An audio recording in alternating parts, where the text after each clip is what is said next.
नमस्कार, मी प्रसन्न जोशी. आपल्या सगळ्यांचं बायोस्कोप मराठीमध्ये पुन्हा एकदा स्वागत. बायोस्कोप मराठीचा आपला हा खास कार्यक्रम गोष्ट अमेरिकी निवडणुकीची, अर्थात मतसंग्राम महासत्तेचा. आणि नेहमीप्रमाणे आपल्यासोबत आहेत अमेरिका स्थित ज्येष्ठ विविध पदांवरती ज्यांनी विविध प्रकारच्या जबाबदाऱ्या सांभाळलेल्या आहेत. कॉर्पोरेट कंपन्यांमध्ये उद्योजकही आहेत आणि अमेरिकी राजकारणाचे विश्लेषक आहेत असे रवी मराठे. त्यांचे स्वागत. रवी मराठे सर, स्वागत तुमचं. तुम्हाला आता तुमच्या इथे सकाळचा वेळ असेल साधारणपणे. आम्ही आता थोड्या वेळाने इकडे झोपी जाणार आहोत, पण त्यामुळे तुम्हाला मी शुभरात्री म्हणून तर सुरुवात नाही होऊ शकत, पण त्यामध्ये सुद्धा तुमचं स्वागत. तर नेहमीप्रमाणे पुढे जाण्यापूर्वी पहिल्यांदा आपल्या बायोस्कोपच्या सगळ्या जगभरातल्या प्रेक्षकांना एक विनंती की तुम्ही बायोस्कोप मराठी सबस्क्राईब करा, लाईक करा, शेअर करा. ते व्हिडिओ लोकांपर्यंत पसरले तर सबस्क्रिप्शनही वाढतं, टाइम स्पेंडही वाढतो. अशी सगळी गणित आहे. तुम्ही सगळी मंडळी जी परदेशात आहात, तुम्हाला माहिती आहे टेक्नॉलॉजी ही सगळी, त्यासाठी तसा प्रतिसाद द्या. आम्ही असं बघतो की ही सिरीज जी आपण सुरू केली आहे त्याला तुमचा अतिशय चांगला प्रतिसाद आहे. तुमचे कमेंट्स येत आहेत. काही जणांनी तर अगदी रवी मराठी का डेमोक्रॅट का रिपब्लिकन इथपर्यंत सुद्धा त्यांना विचारणा केलेली आहे. तर मी आजचा खरा तर आपला विषय जो आपण सुरू करणार आहोत तो आहे लॉबिंगचा. लॉबिंग म्हटलं की आपल्याकडे भारत किंवा अशा आपल्या देशामध्ये जरा तुच्छतेने बघितलं जातं. लॉबिंग म्हणजे कोणीतरी स्वतःचा लग्गा लावणारा, स्वतःचा काहीतरी चिटकवणारा, स्वतःचे हेतू पुढे नेणारा, अशा प्रकारे बघितलं जातं. लॉबिंग केली, पक्ष नेतृत्वासाठी, आमदारकीसाठी लॉबिंग केली असं म्हटलं जातं. पण अमेरिकेमध्ये आणि पाश्चात्य जगतामध्ये अतिशय सुप्रतिष्ठित आणि अनेक महत्वाच्या कंपन्यांद्वारे अतिशय व्हाईट कॉलर जॉब म्हणता येईल अशा प्रकारची इंडस्ट्री म्हणजे लॉबिंगची आहे. आणि ते लॉबिंग जसं इंडस्ट्रीसाठी, उद्योगधंद्यासाठी, म्हणजे ज्याला आपण स्वार्थ म्हणू, तसा कंपनीपासून, व्यक्तिगत स्वार्थापासून, देशांच्या स्वार्थापासून ते क्लायमेट चेंज आणि टेक्नॉलॉजी विरुद्ध वगैरे अशा सगळ्या लोकोपयोगी कारणांसाठी सुद्धा लॉबिंग होत असतं. तशा व्यक्ती ते संस्था अशी पूर्ण उतरंड आणि सिस्टीम, इकोसिस्टीम आहे अमेरिकेत आणि पाश्चात्य देशात. तो आपला मूळचा विषय आहे जो आपण सुरू करणार आहोत. पण त्यापूर्वी मी मगाशी याचा उल्लेख केला की खरंच रवी मराठी काय आहे त्या बाबतीत. थोडंसं थोडक्यात रवी मराठी जर सुरू करण्यापूर्वी एक पटकन 2-4 मिनिटात काय आहेत, काय तुम्ही कोण आहात, रिपब्लिकन आहात काय सुपारी वगैरे घेतली की काय, असं जरा थोड्याशा कमेंट्स आल्या होत्या. काय कमलावाले, तुम्ही कमलावाले आहेत का ट्रम्पवाले आहात? ट्रम्पवाला आहोत? नाही प्रसन्न, हा प्रश्न योग्य आहे. आणि आपल्याला प्रत्येकालाच कुठं ना कुठे एखाद्या पक्षाविषयी, एखाद्या उमेदवाराविषयी थोडासा एक कल असतो, सहानुभूती असते. आणि त्यात मला वाटत नाही लोकशाहीत काही चूक आहे. पण या आपल्या कार्यक्रमात आपण शक्यतो प्रयत्न करतोय की दोन्ही बाजू प्रामुख्याने मांडल्या जाव्यात. आणि आता ट्रम्पच्या बाबतीत जो आपण परवा एपिसोड केला त्यामुळे काही लोकांना शंका आली की मी डेमोक्रॅटिक आहे. पण तसं काही नाहीये. आपण कमला हॅरिस यांच्याविषयी देखील एक एपिसोड करू आणि दोन्ही बाजू शक्यतो आपण मांडणे आणि व्यवस्थित मांडणे हा आपला नक्कीच प्रयत्न राहील. आता या बाबतीत मी पूर्वीच्या आपले जे एपिसोड झाले, जे काही एपिसोड झाले त्यात काही एक दोन शंका प्रामुख्याने घेतल्या गेल्या. तर त्याविषयी मला थोडंसं फक्त एक पटकन मी सांगतो आणि मग आजच्या विषयाकडे जाऊ. तर त्यातला पहिला आहे तो म्हणजे ग्रॅज्युएशन. आणि आपण असं बोललो की जिथं शिक्षणाची लेवल कमी आहे, पातळी कमी आहे, तिथं रिपब्लिकन निवडून येतात. आता याचा अर्थ असा नाहीये की रिपब्लिकनचे सगळेच मतदार अशिक्षित आहेत किंवा ते शिकलेले नाहीयेत. तर म्हणून मी हा मुद्दामून डायग्राम तुम्हाला दाखवतो. याच्यात मी काय दाखवलंय की व्हाईट कॉलेज ग्रॅज्युएट जे मधला पार्ट आहे बघा तिथं, तर व्हाईट कॉलेज ग्रॅज्युएट जर आपण विचार केला तर 7% त्यांचा कल डेमोक्रॅटिककडे. याचा अर्थ व्हाईट कॉलेज ग्रॅज्युएट पण आहेत की जे ट्रम्पच्या बाजूने, पण त्याचा 7% कल असा आहे. त्याच्या विरुद्ध जर तुम्ही उलट पाहिलं की जे कॉलेज डिग्री नाही आहे, पण इथं कसं आहे, इथं कॉलेज डिग्री नाही म्हणजे काय, ते अशिक्षित नाही आहेत. कारण इथं 11वी-12वी पर्यंत शिक्षण हे कंपल्सरी आहे, त्यामुळे तो मुद्दाच येत नाही. पण त्या ह्याच्यात तुम्हाला 25% लोक ट्रम्पच्या बाजूने असतील. सांगायचा मुद्दा एवढाच की जेव्हा आपण म्हणतो की कमी शिक्षित भागात रिपब्लिकन निवडून येतो, याचा अर्थ असा नाहीये की डेमोक्रॅटिक पार्टीकडे कमी शिक्षित लोकांचा कल नाही, किंवा उलट की शिक्षित लोक देखील रिपब्लिकनच्या बाजूने आहेत. बरोबर. हा. आणि दुसरा मुद्दा आपला राहिला, रदात बोललो आपण, पण तो थोडंसं त्याचं पटकन क्लॅरिफिकेशन. परवा आपल्या बोलण्यात आलं की इकडं सर्व मतदान हे मतपेटी द्वारे होतं, किंवा आपले ज्याला बॅलेट पेपर म्हणतो आपण, मतपत्रिका म्हणून. तर तसं हो. होतं. तर तसं ते मात्र काही तेवढंसं खरं नाहीये आणि तेवढ्यासाठी मी हे एक उदाहरण म्हणून दाखवलं. आणि त्याच दिवशी आपण बोलणार होतो, पण आपला विषय वेगळा होता म्हणून त्या डिटेलमध्ये मी गेलो नाही. पण तू जर पाहिलंस तर या इथं प्रत्येक राज्याच्या मतदानाची पद्धत वेगळी आहे. प्रत्येक राज्याच्या मतदानाची पद्धत वेगळी नुसती नाहीये, त्याचं मतमोजणीची पद्धत वेगळी आहे.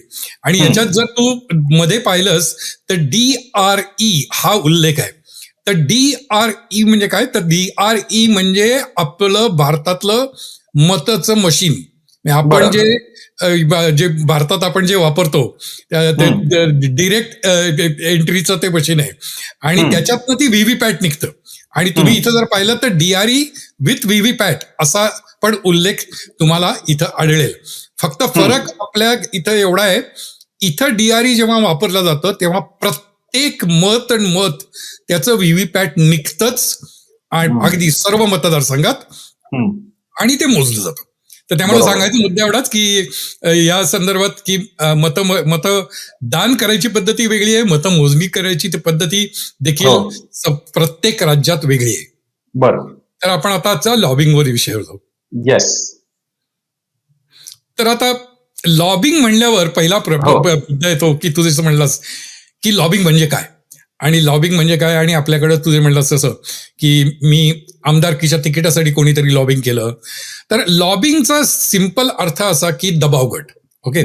पण आता दबाव हा शब्द मराठीतला आहे, तो प्रत्यक्षात म्हणजे तेवढाच काही योग्य ते निदर्शक नाहीये. लॉबिंग म्हणजे काय? तर लॉबिंग म्हणजे काय? तर आपल्याला पाहिजे असलेला निर्णय मिळवण्यासाठी पर्स्युएशन असं ज्याला इंग्लिशमध्ये म्हणता येईल. तर ते जे पर्स्युएशन आणि त्याच्यासाठी लोकांचं मतं वळवणे, त्यांची मतं जर आपल्या विरुद्ध असतील तर ती आपल्या बाजूनी कशी होतील याचा प्रयत्न करणे, ह्याला इथं लॉबिंग म्हणतात. ठीक आहे. आता हा अर्थ झाला लॉबिंगचा. मग आता लॉबिस्ट म्हणजे कोण? तर लॉबिस्ट म्हणजे कोण की हे जे काम करतो इथला माणूस म्हणजे कुठली व्यक्ती किंवा कुठली ऑर्गनायझेशन, ही लॉबिस्ट. पण आता त्याच्यात तुम्ही लॉबिस्ट म्हणजे काय त्याचे ओळखायचं कसं? तर लॉबिस्ट म्हणजे काय? तर इथं कायदे आहेत. लॉबिंगच्या बाबतीत देखील एक कायदा आहे. पहिला लॉबिंगचा कायदा इथे 1946 साली होता. तो बराचसा थोडा आउटडेटेड ठरल्यामुळं 1995 साली इथं लॉबिंग रेग्युलेशन ऍक्ट 1995 अस्तित्वात आला. त्या कायद्यामध्ये या सर्व गोष्टी त्यांनी अगदी सरळ मांडल्यात की लॉबिंग म्हणजे काय. आता असं समजा की मी इथे मतदार आहे आणि मला काहीतरी प्रॉब्लेम आहे माझ्या म्हणून माझ्या लोकल जो खासदार आहे किंवा काँग्रेसचा मेंबर आमच्या भाषेत, त्याला मी जर फोन केला आणि त्याला काही सूचना केली की मला हे पाहिजे ते पाहिजे, हे लॉबिंग आहे का? नाही. ठीक आहे. मग लॉबिंग म्हणजे काय? तर लॉबिंग म्हणजे मी जेव्हा असं एखादी गोष्ट मी प्रयत्न करतो त्याच्या बदल्यात मला मोबदला मिळाला पाहिजे. म्हणजे आपल्याकडे जसं कॉन्ट्रॅक्ट ऍक्ट मध्ये म्हणतात ना की दोन पार्टींनी ठरवलं नाही, पण त्याच्या बदल्यात काय दिलं आणि काय घेतलं, ते क्विड प्रोको हा जो शब्द आहे तो इथं असला तर तुम्ही लॉबिंग म्हणू शकतो त्याला. म्हणजे थोडक्यात काय की जर मग असे जे लोक आहेत, अशा ज्या कंपन्या आहेत की ज्या उघडपणे म्हणतात की मी तुमच्यासाठी हे विधेयक जर इकडच्या काँग्रेसमध्ये किंवा सिनेटमध्ये जर प्रेझेंट झालं आणि ते मी पास व्हायला मदत करीन, तर हे मदत करणारी लोक ही इथं लॉबिस्ट. मग त्याच्या बदल्यात त्यांना फी मिळते. आता ही जी आता हा जो ऍक्ट आहे त्या ऍक्टमध्ये परत थोडासा आपल्याला एक महत्वाचा फरक करायला पाहिजे. तो म्हणजे इथं तुम्हाला माहिती आहे की इथं 50 स्टेटनी मिळून युनायटेड स्टेट्स ऑफ अमेरिका. तर जसं इथं फेडरल लेवलला काही कायदे असतात आणि काही राज्याच्या लेवलला कायदे असतात, तसेच लॉबिंगच्या बाबतीत देखील एक फेडरल लेवलचा कायदा आहे जो मी मगाशी म्हणलं की लॉबिंग रेग्युलेशन ऍक्ट 1995, आणि त्याबरोबर 36 राज्य आहेत की ज्यांची स्वतःचे असे कायदे आहेत. तर या कायद्यामध्ये त्या लॉबिंगची डेफिनेशन दिलेली आहे प्रत्येकाने. आता आणि त्याच्यात काही स्टेटमध्ये फरक आहे. उदाहरणार्थ कॅलिफोर्निया म्हणतं की तुम्हाला लॉबिस्ट म्हणून जर तुम्हाला आम्ही कधी म्हणू, जर तुम्हाला दर महिना ₹2,000 तुमच्या क्लायंटकडनं त्यासाठी मिळाले तर तुम्ही लॉबिस्ट. बरं. म्हणजे तुम्ही नुसतंच मला जायचा याचा खर्च माझ्या क्लायंटनी दिला किंवा जेव्हा खायचा खर्च दिला तर मी तो लॉबिस्ट बनत नाही. तर असे एक उदाहरण म्हणून दिलं. तर हे उदाहरण असं अशासाठी दिलं की एक आपण गोष्ट लक्षात ठेवली पाहिजे की स्टेट लॉबिंग वेगळं, नॅशनल लेवलचं ज्याला फेडरल लेवल असं म्हणू, तर फेडरल लेवलचं लॉबिंग वेगळं. इकडं त्याच्या संदर्भात कायदा आहे. तुम्हाला त्याच्यासाठी स्वतःचा तो वैयक्तिक असेल तर वैयक्तिक किंवा तुमच्या संस्थेतर्फे किंवा कंपनीतर्फे करायचं असेल तर त्याचं रजिस्ट्रेशन करायला लागतं. त्याच्यासाठी त्या रजिस्ट्रेशनची प्रोसेस आहे. मग नुसतं रजिस्ट्रेशन पर्यंत ते भागत नाही. मग त्या ठिकाणी प्रत्येक वेळेला तुम्हाला दर 3 महिन्याला तुम्ही काय ऍक्टिव्हिटी केल्या आणि त्याचं एक तुम्हाला रिटर्न भरायला लागतो आणि त्या रिटर्न भरायला लागतो. त्यामध्ये इथं एक हा मुद्दा थोडासा एक महत्वाचा या बाबतीत आपल्याला मांडला गेला पाहिजे आणि तो थोडासा मी त्याचा कॉन्टेक्स्ट घेईन की आपल्याकडे इलेक्शन बॉन्ड्स होते आणि इलेक्शन बॉन्ड सुप्रीम कोर्टाने ते बेकायदा ठरवले, अवैध ठरवले. तर त्याच्या अनुषंगाने मी असं म्हणतो की त्यावेळेस सुप्रीम कोर्ट म्हणलं की त्याच्यात ट्रान्सपरन्सी नव्हती, की कोणी पैसे दिले हे सामान्य माणसाला कळत नव्हतं आणि वगैरे वगैरे. तर इथं त्या बाबतीत हा ऍक्ट अतिशय क्लिअर आहे की जो माणूस लॉबिंग करतो त्यांनी नुसतंच डिक्लेअर नाही करायचं की बाबा मी गुगल तर्फे करतोय उदाहरण किंवा मी अमेझॉन तर्फे करतोय, पण त्यात एवढंच त्यांनी सांगायचं नाही. तर त्यांनी सांगायचं की मी उदाहरणार्थ महाराष्ट्रातल्या आपल्या भारतातलं उदाहरण घेतो मी समजावं म्हणून की महाराष्ट्रातल्या मी 15 खासदारांना त्यासाठी कॉन्टॅक्ट केलेला आहे. त्या खासदारांची ही नावं आणि त्या खासदारांना या विधेयकाच्या बाजूनी त्यांनी त्यांचं मत व्हावं म्हणून मी त्यांना ही खालील मदत केली. बरं. हा म्हणजे ते मी त्यांना एका खासदाराला मी एक समजा 4 लाख रुपये दिले, दुसऱ्याला 10 लाख रुपये दिले. हे सगळं त्या रिटर्न मध्ये त्यांना डिस्क्लोज करायला लागतं. बरं. त्यामुळं तुम्हाला जर लक्षात आलं, तुम्ही जर पाहिलं तर या इकडं त्या ऍक्टमुळं या सगळी गोष्ट ही तू जसं मगाशी म्हणालास की ती प्रतिष्ठेची आहे, कारण यात लपवाछपी काही नाहीये. यात लपवाछपी काही नाही. मोठ्या कंपन्या देखील म्हणतायत की मला माझ्या पाहिजे तसा कायदा मी पास करून घ्यायचा प्रयत्न करीन, त्याच्यासाठी मी प्रयत्न करीन आणि नुसतं त्याचा मी चांगला लॉबिस्ट नेमीन, मग तो खर्च त्याचा जो खर्च होईल तो मी खर्च करीन. पण मतदारांना या सगळ्या गोष्टी मतदारांना पोचतात की गुगलनी कोणाला मदत केली, अमेझॉननी कोणाला मदत केली. त्यामुळे तुम्हाला जेव्हा एखादा कायदा पास होतो किंवा होत नाही त्यावेळेला मतदारांना त्याचा कॉन्टेक्स्ट लागतो. आणि याचा एक मी तुला प्रॅक्टिकल उदाहरण देतो. प्रॅक्टिकल उदाहरण म्हणजे 2021 मध्ये जेव्हा बायडेन अध्यक्ष झाले, तर ते अध्यक्ष झाल्यानंतर त्यांनी एक मागं आपण इकॉनॉमीच्या विषयी बोलत असताना मी उल्लेख केला होता की त्याने इकॉनॉमिक स्टिम्युलस दिलं की प्रत्येकाला पैसे दिले खर्च करण्यासाठी. सॉरी. तर त्या स्टिम्युलस ऍक्ट जेव्हा सादर झाला काँग्रेसला आणि सिनेटच्या समोर, तेव्हा काही डेमोक्रॅटिक पक्षाच्याच सिनेटरनी आणि काँग्रेसमननी असं म्हणलं की हा लवकर पास करू नका, याच्याविषयी जास्ती विचार करायला पाहिजे, जास्ती चर्चा व्हायला पाहिजे. थोडक्यात त्यांची इच्छा अशी होती की डिले व्हावा. अच्छा. हा म्हणजे ते विधेयक आणि ते डिले व्हावा याच्यात मागं आणखी एक इथं कारण असतं. एखादं विधेयक जर एखाद्या अधिवेशनात तुम्ही मांडलं आणि त्या अधिवेशनात त्याचा ते मताला आलं नाही किंवा ते निकाल लागला नाही तर ते बारगळतं. त्यामुळं ते परत नव्याने तयार करणं, परत नव्याने पास करणं, हे सगळ्या प्रोसेस फार मोठी आहे. त्यामुळे त्या लोकांचा असा उद्देश होता की डिले व्हावा, थोडक्यात ते विधेयक बारगळेल. आता जेव्हा जर्नलिस्टनी आणि थोडस इन्व्हेस्टिगेशन केलं की डेमोक्रॅटिक मंडळी आहेत ही बायडेनच्या स्वतःच्या पक्षाची आहेत आणि तरी ती बायडेनच्या विधेयकाच्या असं का वागतायत, तर तेव्हा त्यांच्या लक्षात आलं की ही सगळी लोक जी होती जे डिले करायचा प्रयत्न करत होती ती एक ड्रग कंपनीच्या तर्फे जे लॉबिस्ट होते, त्या ड्रग कंपनीनी त्यांना भरपूर मदत केलेली होती आणि त्या विधेयकात एक कलम असं होतं हम्म. की कोविडमुळं सामान्य माणूस हैराण झालेला आहे, त्यामुळं सर्वसाधारण माणसाला ज्या लागणारी दैनंदिन जीवनात लागू शकतील हो. अशी औषधं जी आहेत, त्या औषधांच्या किमतीवर मर्यादा. अच्छा. हा, आता ही मर्यादा या ड्रग कंपन्यांना नको होती, पण मग त्यामुळं त्यांनी ते विधेयकच बारगळायचा प्रयत्न केला. पण बरं. मी मगाशी माझा मुद्दा तो असा आहे की ते बाहेर आलं, ते हम्म. लपून नाही राहिलं. हम्म. आणि ते जेव्हा बाहेर आले आणि जेव्हा इथल्या महत्वाच्या वर्तमानपत्रांनी त्याविषयी जेव्हा थोडासा आवाज हो. निर्माण केला, त्यावेळेला त्या खासदारांना लक्षात आलं की आपण आपल्याच मतदारांसमोर आपण लाच जाते, कारण आपण म्हणतोय की किमती वाढवायला पाहिजेत. हो. त्यामुळे मग त्यांनी तो डिले विधेयक ते पास होऊन दिलं. तर बरं. थोडक्यात काय, या ट्रान्सपरन्सी जी आहे हम्म. आणि हे सगळं तुम्ही हे करू शकता, याचं इकडं फार महत्व आहे. आता याच्यात बरं. दोन गोष्टी फक्त मी सांगून मी पुढच्या भागाकडे जातो. एक म्हणजे लॉबिंग मध्ये इथं दोन प्रकार आहेत. एक म्हणजे डायरेक्ट लॉबिंग. आता बरं. डायरेक्ट लॉबिंग म्हणजे काय, तर मी मगाशी म्हणलं तसं की मी एखादं विधेयक आणलेलं आहे, त्या विधेयक माझ्या कंपनीला त्याचा फायदा आहे, त्यामुळे मी त्या विधेयक पास होईल यासाठी लॉबिस्ट नेमला. आणि बरं. त्या लॉबिस्टनी काही खासदार, सिनेटर वगैरे या लोकांना जाऊन कॉन्टॅक्ट केलं, त्यांना पैसे दिले वगैरे वगैरे. याला डायरेक्ट लॉबिंग म्हणतात. हम्म. आता दुसरं आहे इथं ते ग्रासरूट लॉबिंग.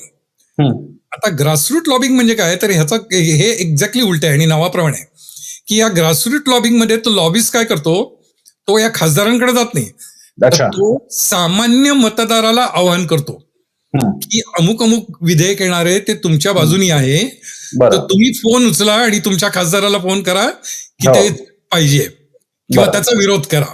तर त्याला बरं. ग्रासरूट लॉबिंग म्हणतात. आणि त्या ग्रासरूट लॉबिंग मधनं देखील इकडं काही फार महत्वाचे विधेयकं आलेली आहेत का विधेयकांविरुद्ध निकाल लागलेले आहेत.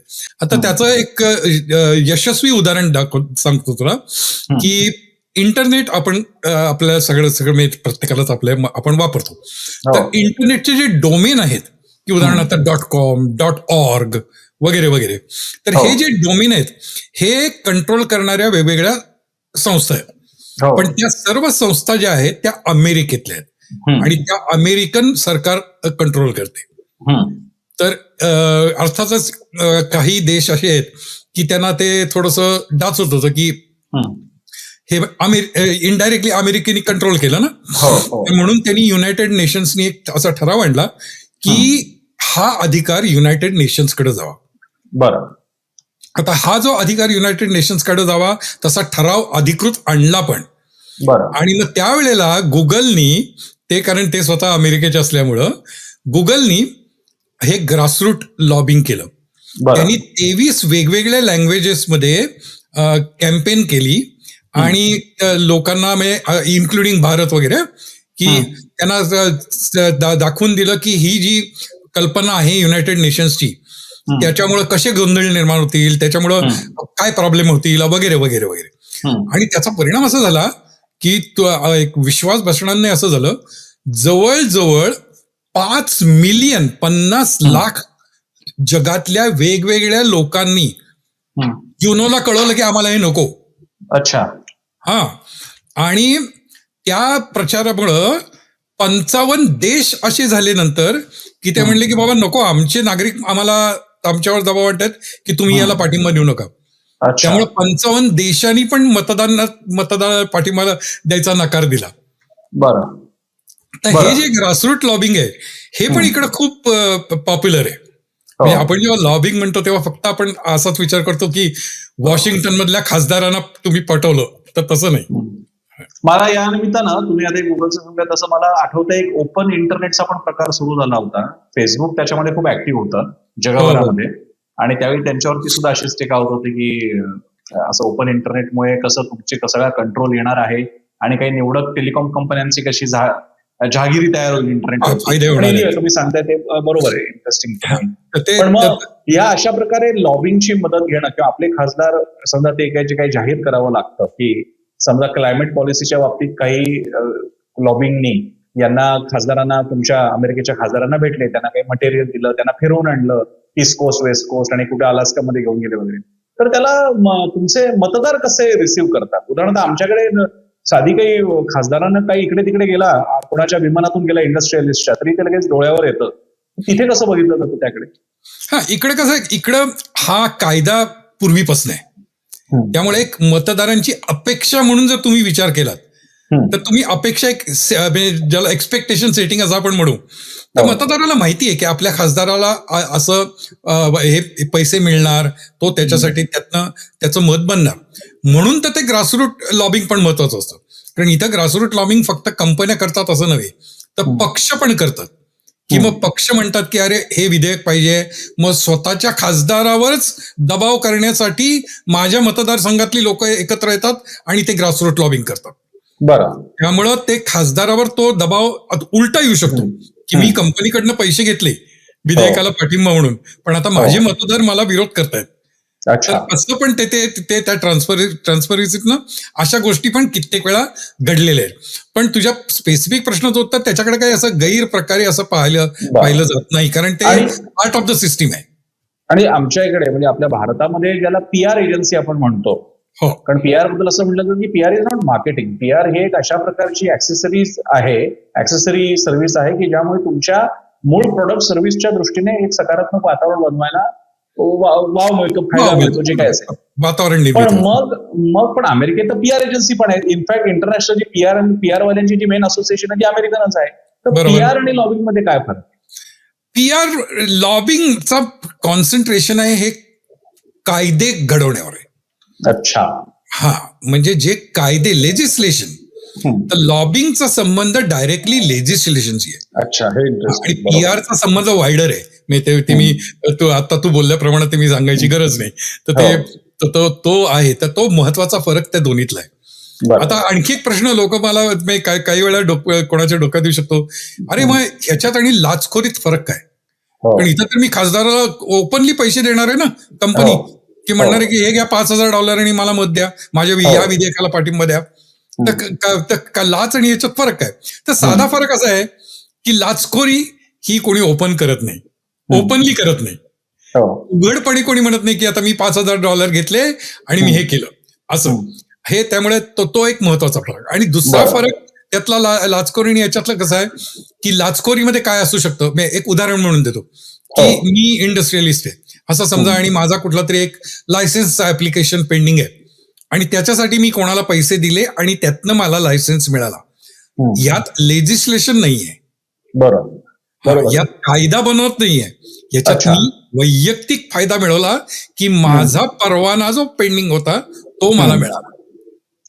तुमच्या अमेरिकेमध्ये जी गन इंडस्ट्री एवढी मोठी आहे आणि इनफॅक्ट गन इंडस्ट्री आणि गन रेग्युलेशन वरती म्हणजे निवडणुका फिरतात अगदी, त्यांचे पण मग असे लॉबिस्ट आहेत, लॉबिंग ग्रुप्स आहेत? प्रचंड. नॅशनल रायफल असोसिएशन NRA ही त्यांची अपेक्स बॉडी. अच्छा. आणि ही जी अपेक्स बॉडी आहे ही वर्षानुवर्ष त्यांचं वर्षानुवर्ष म्हणजे अशा अर्थाने की ते 24 तास त्यांचं हे काम असतं की सतत त्यांचे इंटरेस्ट प्रोटेक्ट कसे होतील आणि वॉशिंग्टनमध्ये कशा रीतीने असे कायदे बनले जाणार नाहीत की ज्याच्यामुळे गनवर कंट्रोल येईल. बरं. म्हणजे आता तुम्ही जर आपण पाहिलं की एवढे मास शूटिंग झालेत शाळामध्ये वेगवेगळ्या ठिकाणी, म्हणजे आपल्याला ऐकल्यावर काही वेळेला असं वाटतं की अरे किती वाईट आहे प्रकार आहे, पण मग तरी आपण म्हणतो की अरे मग ह्याच्यावर कायदा का होत नाही? तर याच्यावर कायदा होत नाही त्याची थोडंसं दोन कारण आहेत. एक थोडंसं सांस्कृतिक कारण आहे. सांस्कृतिक कारणाचं आहे की इथं खरोखर एक मोठी जनता आहे की ज्याला गन हा संस्कृतीचा भाग वाटतो. अच्छा. हा, संस्कृतीचा भाग वाटतो. आणि दुसरं कारण मी म्हणलं तसं ही गन ओनरची लॉबी, ते त्या रिपब्लिकन किंवा ते जे त्यांच्या डेमोक्रॅटिक मध्ये पण आहेत त्या लोकांना ते भरपूर मदत करतात की त्यांनी जेणेकरून त्यांनी गन कंट्रोलचा विषय एक आता माझ्या डोक्यात असं चंपून गेलं, काही लॉजिक नाही, पण माझा एक हायपोथेसिस आहे, तो चुकीचा असेल तर तुम्ही तो सांगू शकता. गन कंट्रोल वाले रिपब्लिकन असावेत आणि गन विरोधक डेमोक्रॅट असावेत असं मला आता अचानक वाटून गेलं. असं आहे? नाहीये, असं नाहीये. थोडंसं कल म्हणलास तर तसं आहे. रिपब्लिकन वाले गन कंट्रोलच्या बाजूनी जास्ती आहेत, पण डेमोक्रॅटिक वाले पण गन कंट्रोलच्या बाजूनी आहेत. आणि याचं अच्छा. अतिशय चांगलं उदाहरण आता ते हे थोडंसं ऐकताना आश्चर्य वाटेल. हो सध्याचे डेमोक्रॅटिक पक्षाचे उपराष्ट्राध्यक्ष पदाचे उमेदवार टिम हो वाल्स हो. हे एकेकाळी गनचे समर्थक होते. अच्छा. आणि आता ते ठीक आहे, आता ते थोडं इव्हॉल्व्ह झाले, त्यांनी आता गनच्या विरुद्ध भूमिका घेतली आहे. पण ती देखील भूमिका गन विरुद्ध नाहीये. त्यांचं म्हणणं असं आहे की एखादा माणूस गन विकत घ्यायला गेला तर त्याचे तुम्ही फुल बॅकग्राऊंड चेक करा, त्यांचं मानसिक स्थिती चेक करा वगैरे वगैरे. तर त्यामुळे तू जे म्हणतोस किंवा किंवा आणखी एक असं मांडता येईल का, म्हणजे बघा की साधारण भारतामध्ये किती श्रीमंत असली तरी गन बाळगणं हे सुसंस्कृतपणा नाही मानलं जात. गन दाखवणे, बाळगणे, तिचं प्रदर्शन करणे हा सुसंस्कृतपणा नाही मानला जात तुलनेनं, अनलेस तुमच्या त्या व्यक्तीला खरंच काही सिक्युरिटी थ्रेट असेल तर. युएस मध्ये गन बाळगणारे मोठ्या संख्येनं, असा मी एक अंदाज बांधतोय, हे सगळे रेड स्टेटमध्ये, म्हणजे असा काही आकडेवारी आहे की गन बाळगणारी मोठी संख्या ही रेड स्टेटवाली आहे आणि तुलनेनं कमी बाळगणारे ब्ल्यू स्टेटवाले, तसं काही आहे? तुलनात्मक बरोबर आहे, पण असा कुठलाही पुरावा नाही किंवा कुठलंही असं हे नाहीये की ज्यामुळे आपण म्हणू शकू की रेड स्टेटवाले गन बाळगून असतात आणि निळ्या स्टेटवाले गन. तुमच्याकडे आहे का गन, रवी सर? तुमच्याकडे गन आहे? नाही, माझ्याकडे नाही. पण म्हणजे त्यातली एक गंमत तुला सांगतो. आता इथं थँक्स गिव्हिंग डे येईल. आता इथला थँक्स गिव्हिंग डे म्हणजे असा याच्या शॉपिंगचा एक मोठा उत्सव असतो. म्हणजे काहीच्या काही कमी किमतीला गोष्टी विकतात. तर मी त्या थँक्स गिव्हिंग डेला आता जाहिराती येतील वेगवेगळ्या दुकानांच्या की आम्ही या गोष्टीवर एवढी सवलत देतोय वगैरे वगैरे. तर त्यावेळेला तुम्हाला गंमत आढळेल की काही इथले चेन्स आहेत त्यांची पानभर जाहिरात असतात की ही गन तुम्ही विकत घेतलीत तर आम्ही तुम्हाला 1000 गोळ्या फ्री देऊ. अच्छा. हा, किंवा ही मोठी गन विकत घेतली तर त्याच्याबरोबर एक छोटं पिस्तूल आम्ही तुम्हाला फ्री देऊ. थोडक्यात काय, इकडं संस्कृतीच्या अर्थाने कोणी असं काही म्हणत नाही की बाबा या माणसाकडे गन आहे म्हणजे थोडंसं काही अच्छा अच्छा असं काही नाही त्याच्याकडे. ठीक आहे, आपण पुन्हा लॉबिंगकडे येऊया. भारतामध्ये आत्ताशी गेल्या साधारण 5-10 वर्षामध्ये थिंक टँक कल्चर वाढू लागलेलं आहे. काही थिंक टँक्स आधी होते पण त्यांना त्यावेळी थिंक टँक हा शब्द तुलनेनं प्रचलित नव्हता. पण आता मात्र लक्षात आलेलं की या संघटना किंवा या संस्था म्हणजे थिंक टँक आहेत. पुण्यामध्ये, मुंबईमध्ये जसं गेटवे हाऊस आहे किंवा ऑब्झर्व्हर रिसर्च फाउंडेशन आहे, ते थिंक टँक आहेत. दिल्लीमध्ये पण आहे, विवेकानंद फाउंडेशन हे थिंक टँक आहे. बरोबर. आणि अनेकदा असंही मानलं जातं की ते थिंक टँक असले तरी सुद्धा ते एका विशिष्ट प्रकारच्या, म्हणजे अशा प्रकारचे सेमिनार, कॉन्क्लेव्ह आयोजित करणं आणि विशिष्ट प्रकारची पॉलिसी पुढे नेणं, मग त्या संदर्भातल्या लोकांना त्या कार्यक्रमांना बोलावणं. आता हे काही तसं लॉबिंग तसं नाही म्हणतायत, जरी इच्छा अल्टिमेटली कायद्याच्या दृष्टीनेच होण्याची असली तरी. पुन्हा माझा तोच प्रश्न, जसं तुम्ही मगाशी सांगितलं की PR वेगळ्या आहे अमेरिकेत आणि लॉबिस्ट वेगळ्या आहेत, लॉबिंग कंपन्या वेगळ्या आहेत, पण पुन्हा अमेरिकेत थिंक टँक पण आहेत. म्हणजे आता माझा पुढचा प्रश्न, थिंक टँक आणि लॉबिस्ट मध्ये काय फरक आहे? आता त्या थिंक टँकला आमच्याकडे प्रेशर ग्रुप म्हणतात. अच्छा. प्रेशर ग्रुप हे त्याचं नाव आहे.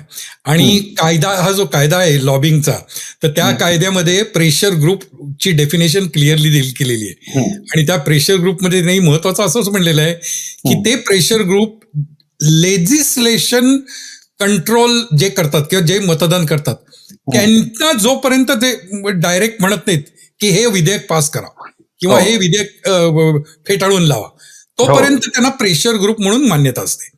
आणि मग ते प्रेशर ग्रुप म्हणून मग तुम्ही कॉन्क्लेव्ह करा, तुम्ही 4 ठिकाणी वॉशिंग्टनमध्ये जाऊन जसं आपल्याकडं काही मीडिया हाऊसेस कॉन्क्लेव्ह करतात तसं कॉन्क्लेव्ह करा की मला हे प्रेशर ग्रुप करायचंय. तर तो महत्वाचा फरक तेवढा आहे. आता मी तुला बोला नाही, मला या लॉबिंगच्या अर्थाने काही मी इंटरेस्टिंग आकडेवारी दाखवायसाठी आणलेली आहे की ज्यामुळं आपल्याला कळेल की लॉबिंगचा आवाका किती आहे.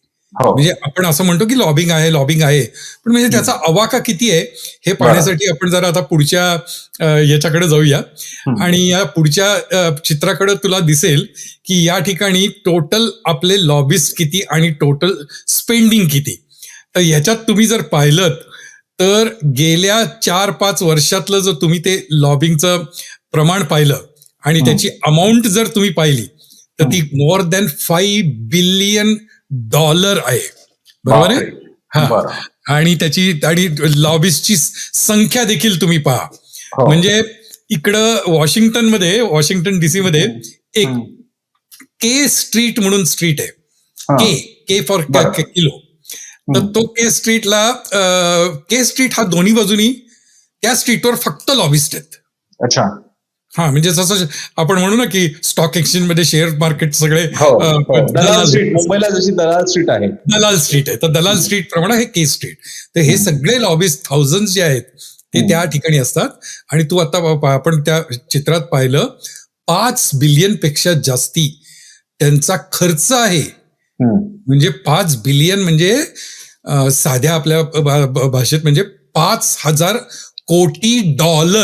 बरं, पण म्हणजे हेच कारण आहे का हो की आम्हाला असं दिसतं की जगभरामध्ये जेव्हा पोल्युशन कंट्रोलसाठी प्रयत्न होत असतात त्यावेळी म्हणजे अमेरिकेने सपोर्ट केलेले अनेक एनजीओ, संस्था, कंपन्या सगळं म्हणत असतात कार्बन मोनॉक्साईड एमिशन कमी झालं पाहिजे वगैरे, पण अल्टिमेटली ते सिग्नेटरी त्याच्यात अमेरिका नसते किंवा अनेक तरतुदींना ती विरोध करते.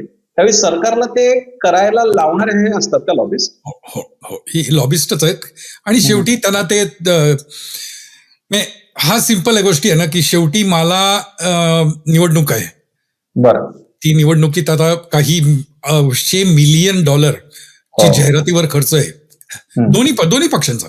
यात काही कोणी एक पक्षाला आपण जबाबदार धरायचं काहीच कारण. तर मग त्या दोन्ही पक्षांना पण कुठेतरी तो विचार करायला पाहिजे की बाबा मला पुढची निवडणूक लढवायला त्यावेळेला जर $500 मिलियन पाहिजे असतील तर थोडंसं मला हे पाहिजे. आणि तू जो मुद्दा मांडलास की पोल्युशनचा किंवा कार्बन मोनॉक्साईडचा, एन्व्हायरमेंटचा आपण असं म्हणू, तो जो मुद्दा आहे तो नुसता त्या गव्हर्नमेंट लेवलला नाही आहे. इकडं राजकारणी लोक देखील त्याचा फार चतुराईने उपयोग करतात. की ते काय करतात की उद्या मतदार आपल्यावर चिडून आहेत. असं नको व्हायला की बाबा मी कंपन्यांचं ऐकून एन्व्हायरमेंटच्या विरोधी मत दिलं, बरोबर, तर मतदार माझ्यावर चिडतील.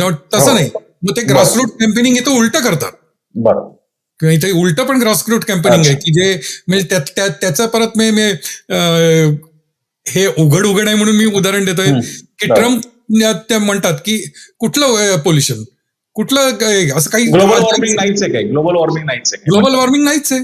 आता ग्लोबल वॉर्मिंग नाहीच आहे असं जेव्हा ट्रम्प म्हणतात तेव्हा त्यांच्या पक्षाची लोक तो मेसेज त्यांच्या सामान्य लोकांपर्यंत जातो. त्यांना पण वाटतं की ग्लोबल वॉर्मिंग नाहीये. रवी सर, मग आपण हे सगळे डोमेस्टिक तुम्ही सगळं सांगितलं, हे सगळे लॉबिस्ट ते सगळे अमेरिकेतील उद्योग स्वतःच्या फायद्यासाठी, म्हणजे शेवटी त्याची कक्षा आणि सीमा ही अमेरिकाच आहे. पण मगाशी मी जसं तुम्हाला विचारलं की जगभरातले काही देशही अमेरिकेकडे, शेवटी असं अमेरिकेचे निर्णय जगावर परिणाम करत असतात. उद्या अमेरिकेने कोणावर सँक्शन लावायचे ठरवले, एखाद्या विशिष्ट व्यवहारावरती लिमिट आणायचं ठरवलं, त्याचे परिणाम म्हणजे साऊथ कोरिया, तायवानपर्यंत त्याचे परिणाम पोहोचू शकतात. बरोबर. तर मग असं इंटरनॅशनल धोरणांसाठी सुद्धा लॉबिस्ट असतात की जे इतर देशांचं हित सांभाळतात तिथे? भरपूर, म्हणजे प्रत्येक देशाचं इथं, म्हणजे प्रत्येक जो मेजर देश आहे त्या प्रत्येक देशाची इथं लॉबिंग आहेत. भारताचा पण आहे. अच्छा. म्हणजे मी एक ती स्लाइड मी आणलेली आहे, ती थोडीशी नंतरच्या ह्याच्यात होती पण ती आता दाखवता आली तर बघा. भारताचा गेल्या 10 वर्षातला खर्च त्याच्यात दिलेला आहे की भारतासाठी किंवा भारत किती खर्च केला. आणि त्यांनी त्यात हे पण दिलेलं आहे की भारतासाठी लॉबिंग करणारे कुठल्या व्यक्ती आहेत किंवा कुठल्या संस्था आहेत आणि त्या कोणासाठी काम करतात. तर त्यातली एक गंमत तुला कळेल की ती गव्हर्नमेंट ऑफ इंडिया याच्यासाठी लॉबिंग करणारे हे तर अधिकृत आहे, म्हणजे त्यात काही चुकीचं काही नाही, गैर काहीच नाहीये. पण त्या यादीत तुला भारतीय जनता पार्टी सापडेल. अच्छा. हा, आणि त्याचं पण ते देखील अधिकृत आहे. म्हणजे इकडं मी म्हणलं तसं ट्रान्सपरन्सी आहे. तुम्ही फक्त जाऊन जरा खोलात जायची आवश्यकता आहे, थोडा वेळ घालून त्यांच्या बरोबर बसायचं की तुम्हाला सगळी माहिती मिळते. भारतीय जनता पार्टी आहे. त्यातलं एक फार इंटरेस्टिंग नाव तुला एखाद्या वेळा वाटेल आणि ते म्हणजे तेलंगणाचे जे एक्स मुख्यमंत्री होते के.सी. राव, ते त्यांच्यासाठी इथं लॉबिंग होतं. आता मी ते पाहिल्यावर मी असा विचार करत होतो की त्यांच्यासाठी कुठं लॉबिंग करत असतील आणि काय करत असतील. पण मी उदाहरण म्हणून तुला देतो. त्यांचं नाव आहे, त्यानंतर आपल्या डायमंडची जी कौन्सिल आहे इंडियाची, बरं. इंडियन डायमंड असोसिएशनचं. नाही, त्याचं लॉबिंग तुम्ही केसीआर यांचं म्हणालात. मी तेलंगणामध्ये निवडणुका कव्हर करायला गेलो होतो आणि मी त्यावेळी एक बातमी अशी वाचली की Hyderabad is losing it shine as a IT hub. आणि त्यामुळे म्हणजे मला माहित नाही, एक वाईट थॉट फक्त की कदाचित तसं काहीतरी असू शकेल की त्या निमित्तानं तेलंगणा तिकडच्या कंपन्या, कारण ते हैदराबाद शक्य. वर्सेस बंगळुरू, दक्षिणेमध्ये हैदराबाद वर्सेस बंगळुरू स्पर्धा असल्यामुळे बरोबर तसं बरोबर काहीतरी कदाचित कनेक्ट असू शकतो. बरोबर. तर ते असू शकेल. तर ते बरं. असू शकेल. तर त्यांचं नाव होतं. काही आणि कंपन्यांची नावं सांगू शकाल रवी सर? म्हणजे असे कोण मोठ्या कंपन्या आहेत, व्यक्ती आपले आहेत? आपले नेहमीचे यशस्वी कलाकार असं पण म्हणू हं. की उदाहरणार्थ रिलायन्स, टाटा, हे नाही, सगळे. ते नाही. ते हा. झालं, ते आपले झाले. अमेरिकेमध्ये अशी सेवा पुरवणाऱ्या लॉबीजचे काही फर्म्स असतात, हो असोसिएशन हो असतात, हो त्यांची काही हो कंपन्यांची नावं असतात वगैरे. हो हो हो. तर त्या मी पुढचा हे तुला ह्याच्यावर जाऊया आपण. त्याच्यात हं. आता या सगळ्या गोष्टी कव्हर होतात. आता मी या चित्रात तुला दिसलंय की जे मगाचं आपण जो स्टॅटिस्टिक्स पाहिलं, तर त्या हो. स्टॅटिस्टिक्स मध्ये 2 भाग इथं तुम्हाला या चित्रात दाखवलेत. एक म्हणजे हं. स्टेट लेवल आणि एक म्हणजे फेडरल लेवल. हं. ठीक आहे. तर आता आपण पुढच्या ह्याच्यावर जाऊ. हो. आता मी जे मगाशी म्हणलं होतं की रिपोर्ट, हो. तर हा एक रिपोर्टचा एक एक्झाम्पल म्हणून मला मिळालं की हं. कशा प्रकारचा रिपोर्ट तो लॉबिंगचा तुम्हाला द्यावा लागतो. हं. आणि कॉन्ट्रीब्युशन रिपोर्ट द्यायला लागतो. मग त्यात कोणी दिलं, किती पैसे दिले, त्याचा बेनिफिशियरी कोण आहे, ते हं. पैसे कोणाकडनं आले, सगळं तुम्हाला तिथं त्या रिपोर्टमध्ये दाखल करायला लागतं. आणि मुख्य म्हणजे हा रिपोर्ट पब्लिकला अवेलेबल असतो. बरं. त्यानंतर पुढचा बघू. आता इथंच तुम्ही जर पाहिलं तर या इथं लॉबिंग डिस्क्लोजर डावीकडे तुम्हाला टायटल दिसेल. तर त्या लॉबिंग डिस्क्लोजर मध्ये तुम्ही इथं जाऊन सर्च करू शकता. हं. तर लॉबिंग डिस्क्लोजर मध्ये तुम्ही जाऊन सर्च करू शकता आणि मग तुम्हाला ही सगळी नावं सापडतात की कोणी जास्तीत जास्त मदत दिली. ठीक आहे. बरं. त्यानंतरचं आपण पुढचं बघू. तर त्यानंतर जर तू पुढचं पाहिलं तर ही जी मंडळी आहेत, ही मंडळी राजकारणी आहेत. हं. आणि 2023 मध्ये हं. या लोकांना जास्तीत जास्त मदत मिळाली. बरं. आणि ती कोण आहेत, की डेमोक्रॅटिक आहेत का रिपब्लिकन आहेत, ती बरं. सगळं तुम्हाला तिथं दिसेल. आणि ते बरं. तुम्हाला तिथं त्याच्यात लॉबीज कडनं किती मिळाले आणि हं. लॉबीज आणि फॅमिलीज कडनं किती मिळाले, असं हो. टोटल तुम्हाला दिसतं. आता यात आश्चर्य वाटून घेऊ नकोस की याच्यात पहिले काही आहेत त्याच्यात डेमोक्रॅटिक जास्ती आहेत. त्याचं साहजिक कारण आहे, कारण सध्या डेमोक्रॅटिक पक्ष हो. सत्तेमध्ये आहे. हो. ठीक आहे. त्यानंतरचा पुढचं बघू आपण.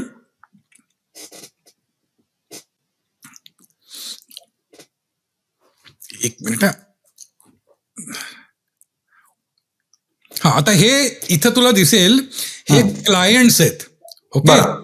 की ज्या क्लायंटसाठी गेल्या वर्षात किंवा 23 साली हो. जास्तीत जास्त लॉबिंगचे प्रयत्न झाले आणि त्याच्याबद्दलचं अमाऊंट त्या बरं. डोनेट झाल्या. बरं. आता त्याच्यात तुला दिसेल की US चेंबर ऑफ कॉमर्स आहे, पण खाली तुला अल्फाबेटचं नाव दिसेल बघ. अल्फाबेट म्हणजे आपलं गुगल. ठीक हो. आहे. आणि अमेझॉनचं नाव दिसेल. तर त्यामुळे हो. ही मंडळी सगळी इथं आहेतच. आता आपण एक दुसरा महत्वाचा मुद्दा बघू आणि तो मुद्दा आहे पार्टी वाईज फंडिंग.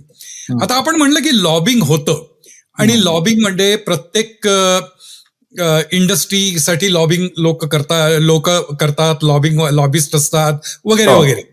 पण हा जर तुम्ही याच्यातलं जर हे पाहिलं आणि हे गेलं तुम्ही पाहिलं तर हे 2023 आणि 2024 मी गेल्या हो. 1 वर्षातला आहे.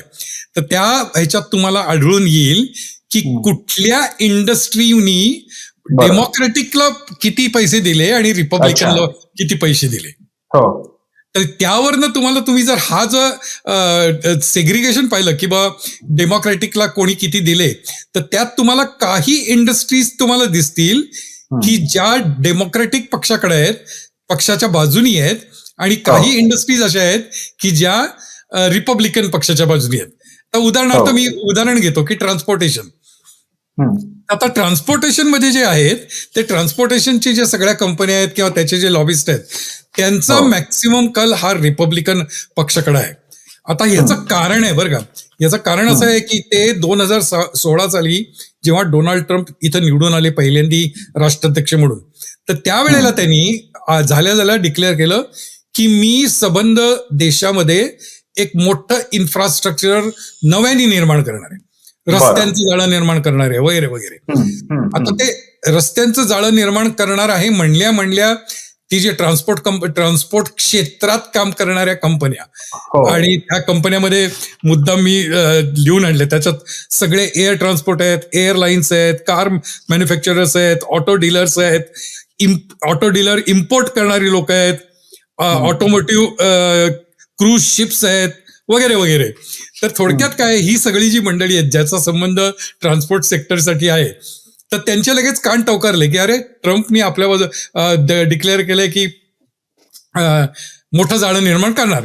लगेच तुम्ही पाहिलं तर त्याचा ट्रान्सपोर्टेशन सेक्टरचा मोठा वाटा हा रिपब्लिकन पक्षाकडे तुम्हाला गेलेला दिसेल या चार्ट. ठीक आहे. तर त्याचबरोबर तुम्हाला दुसरं एक इंटरेस्टिंग मी तुला उदाहरण दाखवतो, ते म्हणजे मीडियाचं. त्याच ह्याच्यावर आपण जर पाहिलं तर तर त्याच्यात मीडियाचं मध्ये तुम्ही जर पाहिलं तर कम्युनिकेशन आणि इलेक्ट्रॉनिक मध्ये पूर्णपणे कल डेमोक्रेटिक पक्षाचा आहे. तर ते आता हे कसं आहे, तर ह्याचा संबंध परत गणित आपल्या ओव्हरऑल निळी राज्य आणि लाल राज्याशी जुळतंय. कारण हे सगळं जो मीडिया आहे किंवा जो मेन IT कंपनीज आहेत त्या सगळ्या कॅलिफोर्नियामध्ये आहेत. कॅलिफोर्निया हे ब्ल्यू स्टेट आहे, बरोबर. तर त्यामुळे कॅलिफोर्नियामध्ये ब्ल्यू स्टेट आहे आणि मीडिया आणि इलेक्ट्रॉनिक या क्षेत्रात डेमोक्रॅटिक पार्टीला पाठिंबा आहे. त्यामुळे तुम्हाला परत एक त्याच्यात सुसंगती दिसते. इनफॅक्ट एक आकडेवारी म्हणून तुला सांगतो की गेल्या वर्षी या सेक्टरनी 197 मिलियन डेमोक्रॅटिक पार्टीला दिले. एका वर्षात $200 मिलियन कोणी दिले, तर जे केबल सॅटेलाइट वाले आहेत, टीव्ही प्रोडक्शन वाले आहेत, इंटरनेट वाले आहेत, म्युझिक प्रोडक्शन वाले आहेत वगैरे वगैरे. तर त्यामुळं इंडस्ट्री वाईज देखील तुम्हाला याच्यात अफिलिएशन दिसतं. आता मगाशी आपण जे बोललो की एन्व्हायरमेंट विषयी, आणि आपण असं म्हणलो की थोडंसं अमेरिका त्या बाबतीत रिलक्टंट असते सह्या करायला, आणि त्या बाबतीत ट्रम्प सारखे लोक म्हणतात की ग्लोबल वॉर्मिंग नाहीच आहे. ग्लोबल वॉर्मिंग नसेलच तर मग कशाला तुम्ही एमिशनवर कंट्रोल आणण्याची गरज नाही, बरोबर आहे. तर मग तो कंट्रोल आणण्याची गरज नाही हे त्या मधल्या मगाच्या चार्ट मध्ये परत तुला दिसेल की तिथं जर तुम्ही पाहिलं की गॅस इंडस्ट्री नक्कीच ती सगळी रिपब्लिकनच्या बाजूने. एक शेवटाकडे येत असताना आता या सगळ्या लॉबिंग इंडस्ट्रीचा परिचय झाल्यानंतर, लॉबिंग तुम्ही म्हणाला तसं कायदे बनवण्यासाठीच्या प्रक्रियेतलं इंटरमिजियरी म्हणून ही संस्था काम करते. त्यासाठी ती पैसा घेते, अधिकृतरित्या घेते, अधिकृतरित्या डिस्ट्रीब्यूट सुद्धा करते, हे आम्हाला लक्षात आलं. पण मग निवडणुकीच्या काळात आत्ताची सत्ता जी अमेरिकेची आहे ती काळजीवाहू आहे. म्हणजे आता डेमोक्रॅट जे आहे ते काळजीवाहू शासन आहे जे काही चाललंय ते. मग अशा ट्रान्झिशनच्या काळामध्ये जेव्हा निवडणुका जाहीर झालेल्या असतात तेव्हा हे डेमोक्रॅट्स तेव्हा हे लॉबिस्ट मग आयडल राहतात का, किंवा त्याच्यात सुद्धा काही त्यांचं लॉबिंगचं काम असतं का, त्यांच्या स्किलचा काही वापर होतो का? म्हणजे आताच्या निवडणुका आणि लॉबिंग यांचा काही आपल्याला संबंध बघता येतो का?